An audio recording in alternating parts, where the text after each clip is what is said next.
Darris, I mean, just last shot, hitting it. I mean, just the thrill of victory. Explain that a little bit. It was a busted play. I mean, and you don't know what's going to happen on a busted play. And, DeQuan Smith's one of those guys, he struggles, especially the first half. I think he was pressing a little bit, and he finally calmed down a little bit the second half. Finished with 18, it didn't feel like it, but I thought he had some open looks. And, that last one, he's made shots off balance, his whole career. So,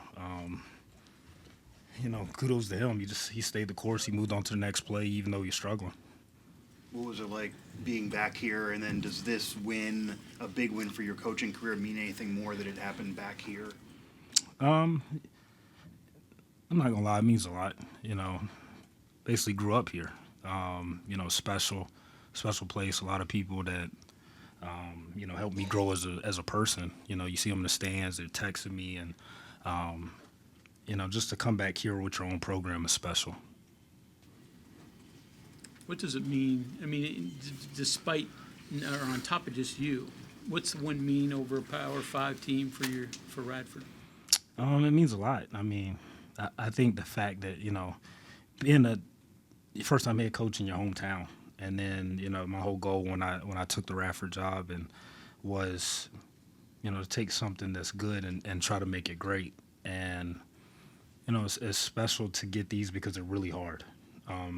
Every game's really hard. You don't realize it. I didn't realize until I moved into a head coach, and the games are long, and especially when you play in a team in the Big 12, and we play teams in the ACC. We have Clemson after Christmas, and it's tough. Life on the road's tough.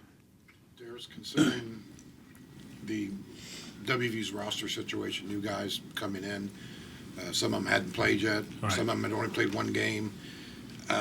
How difficult, what kind of work did you have to put in just to get a scout?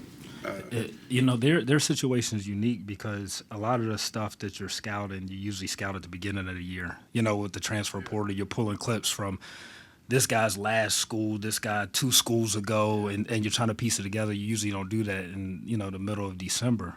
So we're watching clips, and we're watching, battle stuff from Montana State, and just trying to piece everything together. But, for that to be his first game, I thought it was really, really promising. And when he caught that cramp, we was telling our guys, we said it's different. It's a difference being in game shape and practice shape.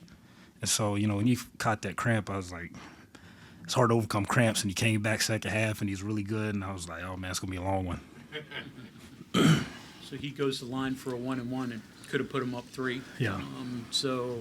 You can't defend it. So, but what's your thought process at that point? This next play for you guys, be ready. Well, what do you think? I didn't have any timeouts, so I just whatever happens at that point. So, they went on a run second half, and we had to use those timeouts. And the crowd got into it. It got loud, and so I said, we can't save these timeouts. We may not be in the situation. Let's use them. So what did you call or have called for the last play? Different action? It was, and you know what? I told the guys in there, the beauty of it is we've been in this situation a lot of games, having a chance to win it with the last possession at JMU, they're top 25 in the country. We had the same situation at Old Dominion, maybe one other time, I don't know, but we called a play, and then they kind of jumped to the side and let Brian Antoine get downhill and draw a foul. So we didn't even necessarily get to the play. We wanted to run something with enough time for us to get it if we missed it, but not enough time for them to, have a shot at it. So that was our thought process. When Smith, he catches the ball, and there's still a couple seconds, then he loses it. He's got to go pick it up, and and like you said, he just kind of throws something up there. Sounds like he's done that kind of stuff before. That's kind of he probably doesn't know how much time's left on the clock because he's trying to bend down and pick up the ball. Yeah, and we've been saying it since June. Get the ball with 2 hands. Get the ball with 2 hands, and guys don't understand why we always saying that. And he got the ball with 2 hands, and he rose up. And a lot of times in that situation, there's not time to put pressure on yourself. That's all you have to do. And so our next concern was, you know, we was in that situation of Marshall. Guys ran on the floor. We were just trying to keep guys off the floor. We didn't want a technical, and you know, something ended up, you know, going bad for us.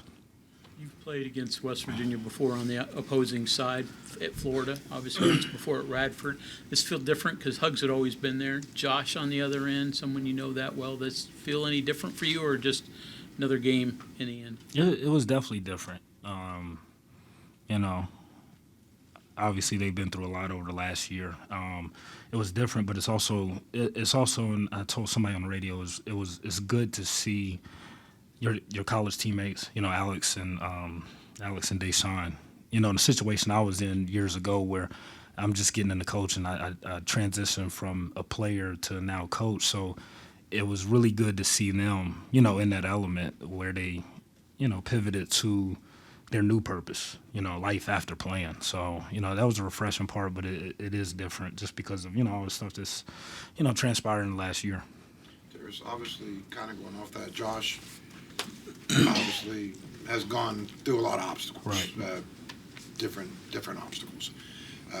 You guys being good friends, what advice do you kind of give him when you guys talk? I mean, what can you say, I guess? Man. Yeah.